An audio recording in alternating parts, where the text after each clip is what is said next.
Disaster movies make it look simple. The ground shakes, society crumbles, and one person saves the day. But if you're relying on Hollywood for survival advice, you're already in trouble. Let's talk about what disaster movies get wrong and what you need to know to actually make it through the real thing. Welcome to Prepper's Paradigm, your channel dedicated to practical prepping and disaster preparedness. I use a computer-generated voice because my own is hard to understand due to an injury. Today, we're pulling back the curtain on what disaster movies get wrong and how those myths can mess with your survival plan. From fast collapses and food riots to tech failures and lone wolf heroes, we're breaking down the cinematic nonsense and replacing it with real-world insight. Whether you're just here for the realism or you're building a serious preparedness plan, this one's for you. Disaster movies often begin with the world falling apart in seconds. One moment people are sipping coffee, the next, chaos erupts.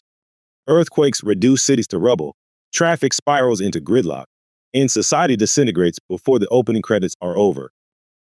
In reality, most disasters don't move that fast. Take wildfires, for example. While they can spread quickly, people usually have hours, sometimes days, of warning. The same goes for hurricanes, snowstorms, and pandemics. Even earthquakes, which strike suddenly, are followed by a period of shock and assessment, not immediate anarchy. Power doesn't always fail right away. Cell networks don't instantly vanish. And while some people panic, most try to help each other in the early stages. The immediate aftermath of a disaster usually includes confusion and concern, not widespread looting and gunfire. For preppers, this is an opportunity, a brief window of time before things spiral out of control. If you recognize the signs early, you can act while others hesitate. That might mean getting to a safer location, gathering last-minute supplies, or securing your home. Don't waste that window waiting for official instructions or confirmation from the news. If something feels wrong, it probably is. Move fast and move with a plan. Disaster movies love a lone wolf. One man with a bug-out bag, a beat-up truck, and a tragic backstory ends up saving the day. He outsmarts the military, dodges mobs, and somehow finds clean water, medical supplies, and shelter while dragging a wounded stranger through the apocalypse. It's compelling, but it's not how survival usually works. Real-world emergencies are often about teamwork. Families stick together. Neighbors help each other. Even people who've never spoken before band together to share what they can and protect what matters. We're not saying you should rely on others. Far from it. You should always be ready to go it alone if needed. But the lone hero narrative ignores a key truth. Survival is often a team effort. Whether that's your family, a trusted friend, or someone you prep with ahead of time, mutual support is a force multiplier. Even first responders don't go it alone. They coordinate, they communicate, and they rely on each other to get through it. Lone wolves in real disasters often become casualties, not heroes. So instead of planning to survive solo in every scenario, factor in who you trust. Share basic contingency plans with them. And if you do end up on your own, make sure you've trained for that too, but don't make it your only plan. Hollywood might celebrate the lone survivor, but real survival? It's about having the right mindset, skills, and, when possible, allies. Movies love to show massive, immediate, and overwhelming government responses. Military convoys swarm the streets. FEMA camps spring up overnight. Entire cities are locked down with total control. Sometimes it's shown as efficient. Other times it's portrayed as sinister. But either way, Hollywood rarely gets it right. In reality, government responses tend to be slower, fragmented, and often hampered by red tape, lack of coordination, or just sheer logistics. After Hurricane Katrina, it took days for meaningful aid to reach some areas. In the early stages of COVID, even basic PPE was hard to come by for hospitals. The initial rollout of emergency shelters or food distribution points often lags behind public need. What movies get wrong is both the scale and the speed. Governments rarely roll out troops in tents overnight. More often, it's local responders, volunteers, and neighbors who take action first, long before the federal system gets fully engaged. It's also worth noting that when the government does show up in force, it's usually for control, not necessarily for rescue. Think checkpoints, curfews, and restricted movement. In a real crisis, their priority is often restoring order, not necessarily meeting your individual needs. This doesn't mean there's a conspiracy. It just means you can't rely on the kind of response movies portray. If your plan involves waiting for help, you're planning to fail. Preppers know this already, or should. Build your strategy on personal readiness. Assume limited support. Have alternatives in place for food, water, security, and information. Be prepared to make decisions without waiting for official instructions. Disaster movies might have us believe that big government has it all covered, for better or worse. But real-world events tell a different story, one where individual readiness makes the biggest difference. In disaster movies, crowds often descend into chaos. Looting, violence, and complete societal collapse are shown unfolding in hours, sometimes minutes, after the crisis hits. But is that what really happens? In reality, panic on that scale is rare. Most people don't instantly become selfish or violent. In fact, one of the most consistent findings in real-world disasters is how often communities come together. After the 2011 Joplin tornado and the 2023 earthquake in Turkey and Syria, neighbors helped each other dig through rubble, shared supplies, and looked after the injured long before outside help arrived. That's not to say there's never looting or panic, but it's usually limited, not universal. And it tends to increase only as desperation grows, especially when people lose trust in the authorities to help. As preppers, this means your biggest threat right after a disaster may not be a mob of looters. It might be your own unpreparedness. Focus first on immediate safety, securing your home or getting to a safe location, and being ready to adapt. Understanding that people often help each other can also guide how you interact cautiously, but not automatically hostile. Panic is a Hollywood shortcut. Real danger comes slower, and your ability to stay calm and act decisively is what matters most. Disaster movies love to focus on the first 24 hours. A massive earthquake hits, the power goes out, and if you can just survive the night, everything magically starts to improve. That's not how it works in real life.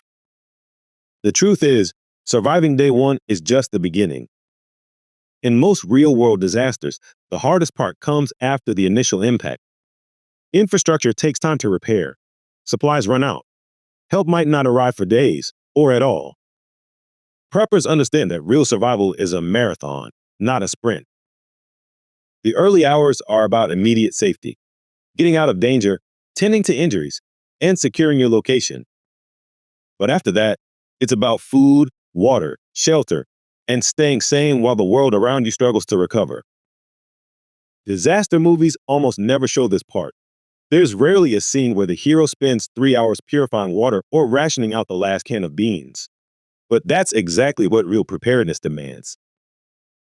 If your plan only covers the first night, it's not a plan, it's a wish. Long-term survival means thinking beyond the short term. It means having food and water for weeks or months, not just a flashlight and some granola bars. It means learning the skills that keep you going long-term when the lights stay off and the trucks stop rolling. And perhaps most importantly, it means being mentally prepared for the grind. Not just adrenaline-fueled action, but the slow, steady work of rebuilding and staying alive when things don't bounce back quickly.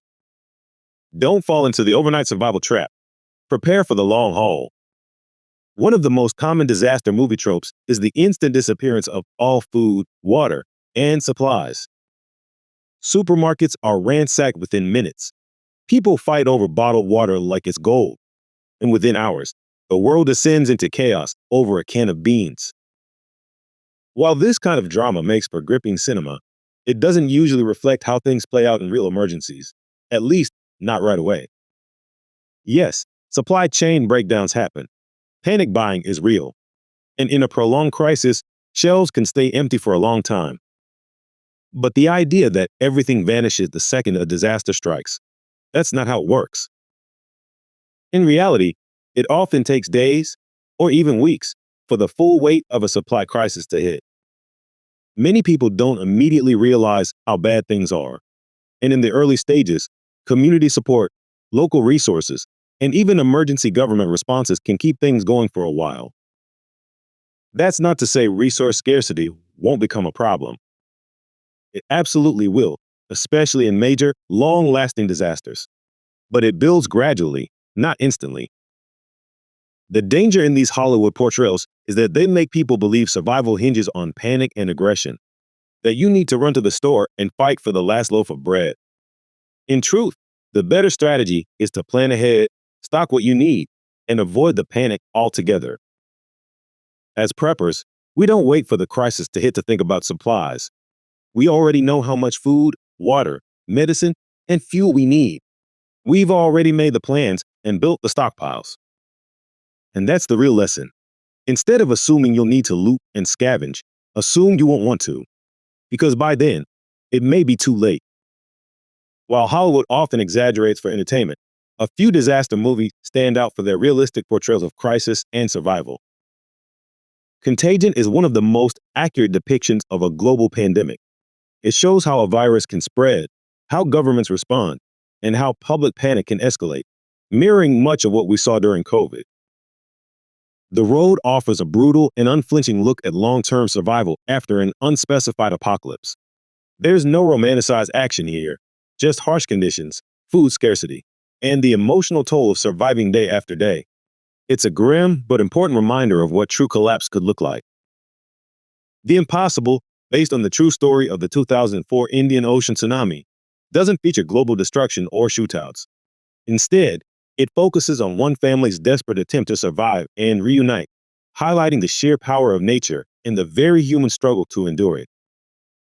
Then there's Greenland, which, while still dramatic, takes a more grounded approach to an extinction-level event. It shows government shelters, prioritization lists, and the confusion and desperation of families trying to reach safety. It's a useful portrayal of how uneven access to safety could be if the worst ever happens.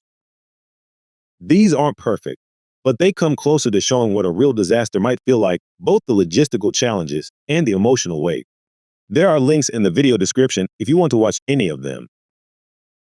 Disaster movies are built for drama, not accuracy, but that doesn't mean they're useless. Preppers can still take away valuable lessons if they know what to look for. First, pay attention to what goes wrong, even if the events are overblown. Supply chain failures, communication breakdowns, overwhelmed emergency services, these are all real risks, even if they don't happen overnight like the movie suggests. Use these storylines as reminders to shore up your own weaknesses.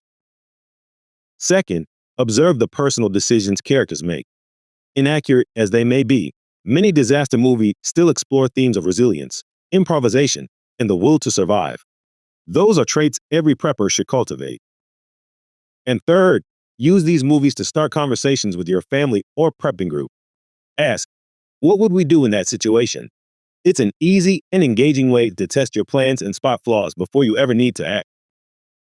At the end of the day, disaster movies are entertainment, not education.